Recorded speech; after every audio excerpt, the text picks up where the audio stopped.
What's up, everybody? This is JD Shabazz again. I'm back for another round, and I want to have another discussion. And the topic of today is going to be, what is Ra? / what is Khepra? Khepra spelled Khepra.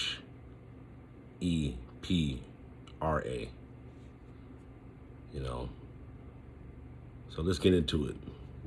We're going to talk about this. Because Ra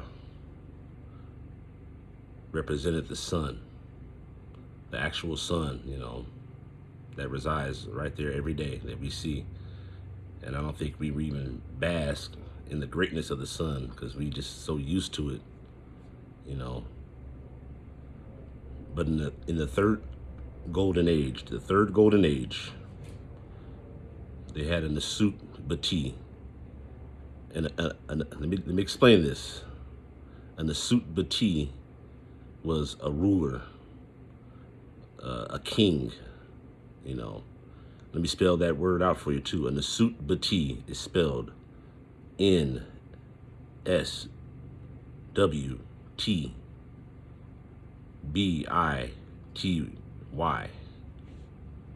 Nasut Bati. And in the third golden age, there was a Nasut Bati named Akhenaten. And he wanted to bring back, some of these beliefs, that they sort of kind of started to get away from. And they believed, in the majesty of the sun, Ra. So they wanted to bring back the transits and the beliefs of the sun here, and they called that Khepra. Again, I'll spell it again. Khepra. Khepra. And Khepra represented the transits of the sun. So in that third golden age, they was trying to reestablish these transits of the sun because it meant something. So when the sun, every day, it rises up from the east, and that represented the sun being born. So when the sun was born, and it rose up, and it went into high noon. They call it high noon. That represented the sun on its highest throne, the sun being on his throne at the peak of his life. And when the sun went down into the west, that represented what they call Amen. Amen. And I'll spell that AWEN. And that, I know that sounds familiar to you because we say that every day, at the end of your prayers, you say Amen. And I don't know if you've ever wondered why they said that, why did they say amen at the end of your prayers? And I used to ask about that, and they always gave me, their rendition of what they felt it was, but everything has an origin to it. Everything has a start to what they was doing there. And if you understood, these things there, you could be able to give it its full grace on what it really means. But Amen, represented the unseen natural force, which was to conceal or hide, that's what it meant. So when the sun went down into the west, the people in the third golden age believed that the sun went into this unseen world there called Amen. And they believed that was a place of danger, somewhere that they wanted to pray for the sun to be able to rise back up so they can be able to keep planting their seeds and feeding their families.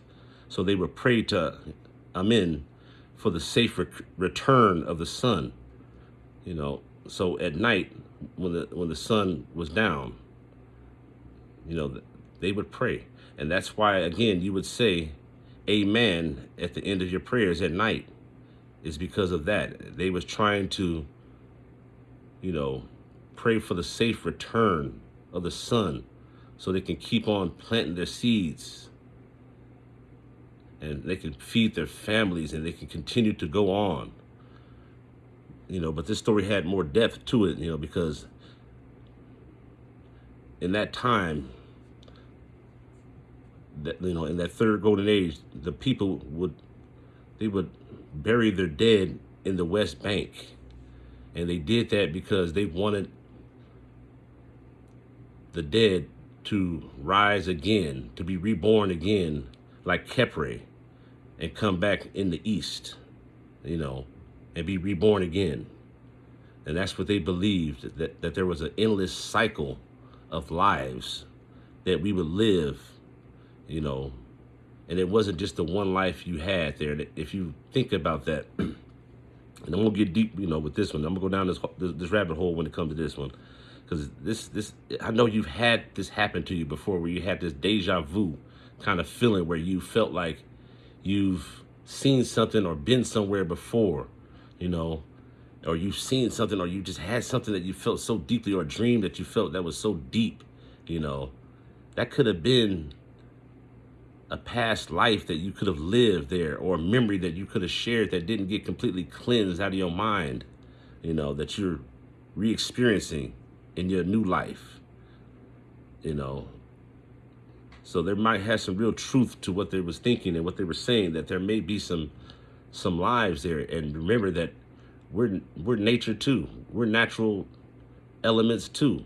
And we come from the earth too. So maybe there's something into this. And remember we were talking about the golden spiral, you know, and how the golden spiral spirals, you know, and it's endless. So maybe, you know, this ain't our only life that we gonna live. Maybe we've lived before, you know, but they believed that when they buried their dead and they, you know, they would be reborn, that they would come back through their lineage, through their bloodline, through their family, you know. So that's why it was so important to keep your bloodline going forward, you know, so you could keep, so all your ancestors can keep returning and coming back, you know. All this stuff is very important. And if we can understand what all this stuff means, it, like I said, it has meaning to it, you know. So they had these forces that, you know, that they had there, and they called them netchers, and I'll spell that too. It's NTR, a netcher. And a netcher was a divine force that resided amongst us in this reality. That was something that was a major force that was used to sustain us as humans, you know. So they had the first netcher that they had, and sometimes they would, you know, when this stuff was getting translated, you know, and going through the cycle of being translated, they considered the netchers to be gods, and they're not gods. They had elements of the divinity of the totality of all things there, but they're not gods. So that's where things got kind of twisted with things there. But again, they had the netchers that they had, and one of the netchers that I know of, the netcher of the sky, was known as Nut, and they spell it N-U-T, you know, so almost like nut, but it's Nut, and that represented the air. And then they had the netcher of the water, which was Hapi, and that's spelled H-A-P-I. And that, you know, you can see that on your zodiac. If you look deeply into the zodiac, you will see these names here on there. And then they had Ra, H-A or H-U. I'm sorry, not H-A. It's R-A or R-U, Ra. And that represented the sun. That was the netcher and that force known as the sun that we have now today. And that was the nature that they believed in, that shows up every day. And you have to understand those laws there, and understand and be able to understand that there's laws to everything there. So you have to respect these things there, and what they do. But again, they were the natures that they believed in, and they're very, very, very important, to everything there, because without these things there, you can't sustain life without these things there. So that's why they were known as the natural forces there that we have to understand, So these were the things that they believed in, and going through all these translations of things there. And if you look at it, this is how everything kind of came to be. And this is when the Greeks came in and tried to understand this knowledge there, they twisted it up a little bit there, and they changed it around, because again, they had all these natures, and they had all these things in nature that they would pay attention to, and they would see, like, when you look at some of these anthropomorphic symbols and some of these, like, I'll show you just an example here. Like, you see, like, Khepra. If you look on my book here, on my bag here, you can see this little thing here. This is the symbol of what Khepra is, and it looks like a beetle with wings there that's holding what looks like the sun. That's what Khepra, and the symbol of Khepra, that's what that is, But they had other symbols that they had, like they had the right here is the ibis crane. It's a crane that known as the ibis crane. That's a symbolizing something there, and we're gonna get back into that there in a second.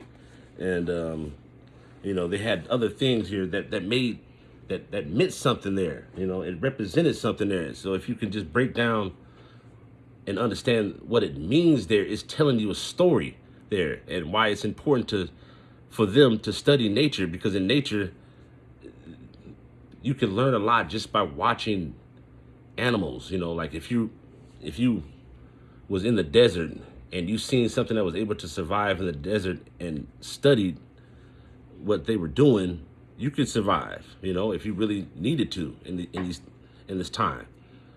So they sent people just to study certain animals there, and they came up with what their observations was, and they brought it back to the Nasuts, and they documented all these things there, and some of these things symbolized, certain godly attributes that they would note.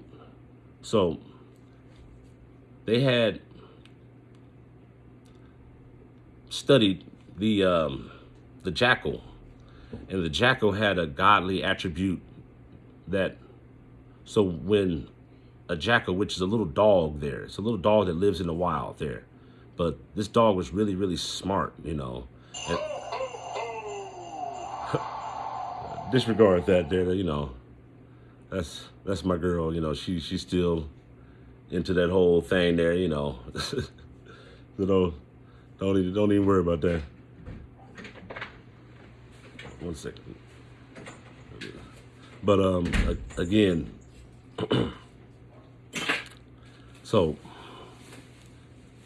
they bring this information back, and again they had a little dog there called the jackal that they would watch there, and this dog, they had certain dogs that they had certain colors. They had some that was like the red jackal. They had some that was like a brindleish color, and they had some that was like a golden color.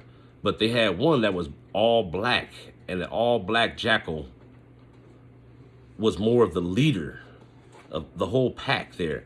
And with this jackal here, it was so smart, man. When this dog got a kill, and it killed like a deer or an antelope or something like that, and the meat was too tough for it to be able to digest, they would bury the kill, that carcass in, they would dig a hole, and they would bury the kill in that hole and allow the sun to virtually cook that carcass, that meal for them, and then they would after a few hours they would come back, dig it up, and eat it. So for them, that represented what they would say good. I'm sorry, that represented good judgment. So when they seen that, they thought that was really good judgment on the behalf of that jackal. So that would be the symbol. That dog would symbolize good judgment when you see the jackal in the hieroglyphics, in the temples, in the pyramids. When you see the dog, that jackal dog, it represented good judgment. They also had, like I said, the ibis crane, and it's a bird with long legs, and it had a long snout beak. I showed you an example of it. You can look it up, whenever you get a chance. And this bird, is a really brilliant bird. What it would do, it resides more out on the shores of, what they call Egypt, and it would go out to the sea, and it would go and hang out on these beaches there and the shoreline, and it would go and it would dig little holes there to forage for little worms there so it can eat. But while it was digging for these worms on the shoreline, it would look like it was crafting, like it was digging and making, like it was reporting, or it was writing almost. So it would come in there, it would dig in, and it would kind of like do little, like it was almost writing, with his beak, So when you see the ibis crane, that represented someone that was a reporter, someone that was a scribe, someone that would record things there, But again, like I was saying, when they have these anthropomorphic symbols, and an anthropomorphic symbol is an animal head on a human body, almost like such here. Just like if you see this dog here, you see that dog there, that's the jackal, and that anthropomorphic symbol symbolized someone that's very important there in that belief there. So, they had one that's called Anubis, and we're not going to get too deep into that just yet because that's a whole nother topic there. But they had these anthropomorphic symbols and these characters that symbolize certain things there that had godly attributes. So when they had, that animal on a human head, that means they represented that attribute, that godly attribute, very, very well on earth. So when you see that, that means when I explained the good judgment, when it comes to the jackal, that dog and that jackal represented good judgment. So that would mean he was someone that could have been a ruler, or someone that was a judge, someone that judged things there, or someone that was a ruler, That's what that represented. And then, they had the pelican falcon. They had the falcon. If you study the falcon, man, that's a brilliant bird, man. That's a beautiful bird, man. The falcon and the eagle, when it comes to these birds, man, and you really get down to studying these birds, the falcon is the fastest living animal on the earth. The falcon can go up to 200 miles an hour flying, and it could spot a little worm hiding behind a leaf from over a mile away. Also, the falcon is able to look directly at the sun and not be affected. So that represented,